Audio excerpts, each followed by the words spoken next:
আপু ঢাকা শহরে এত টিচার থাকতে তুই সেই দারোয়ানকে আমার টিচার হিসেবে কেন রাখলি? উনি খুব ভালো একজন টিচার আর তোকে খুব মন দিয়ে পড়াবে। আমাকে মন দিয়ে পড়বে নাকি তুই মন দিয়ে দেখবি? তুই কিন্তু ইদানিং অনেক বেশি বকবক করিস আর পেকেও গেছিস অনেক। স্যার আপনি তো খুব সুন্দর ইংরেজি পড়েন। তোমার বুঝতে অসুবিধা হচ্ছে না তো? না স্যার আমি বুঝতে পারছি। আচ্ছা স্যার একটা কথা শুনবেন। বলো।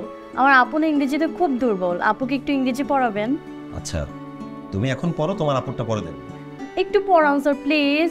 আপু আসুক। কি খুব পাফনামি হচ্ছে না? ও তো অনেক দুষ্ট, আপনাকে নিশ্চয় অনেক বিরক্ত করছে। জি না, আমাকে বিরক্ত করছে না।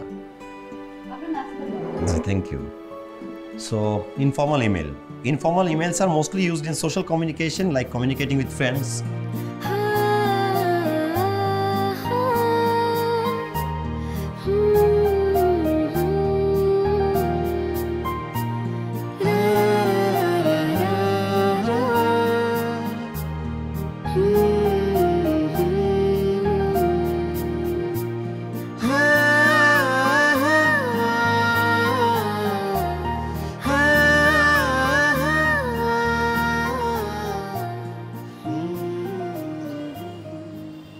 আপু ঢাকা শহরে এত টিচার থাকতে তুই সেই দারোয়ানকে আমার টিচার হিসেবে কেন রাখলি?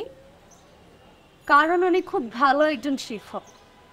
কিন্তু আমি তো খোঁজ নিয়ে দেখেছি সে একজন রাষ্ট্রবিজ্ঞানী স্টুডেন্ট, তুই কেন তাকে আমার গণিত এবং ইংলিশের টিচার হিসেবে রাখবি? আমিও খোঁজ নিয়ে দেখলাম উনি খুব ভালো একজন টিচার আর তোকে খুব মন দিয়ে পড়াবে। আমাকে মন দিয়ে পড়বে নাকি তুই মন দিয়ে দেখবি?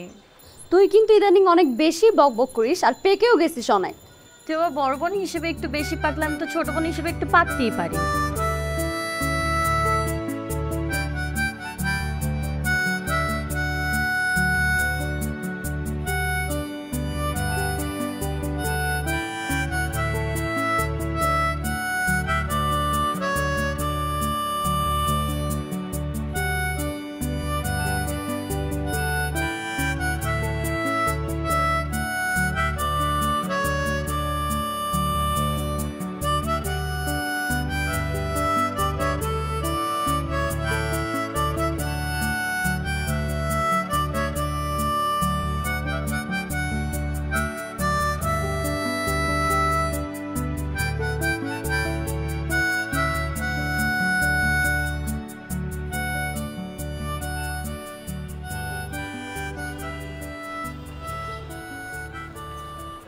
এই বুঝলো ভাই, এটা তোর তোর তোর কিভাবে তোর এই চেয়ার টেবিল তুমি কই থেকে নিয়ে আসলা?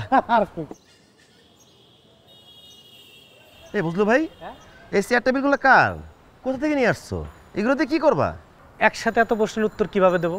এই টেবিল চেয়ার আমি তোর জন্য আনছি মিরপুর 12 থেকে।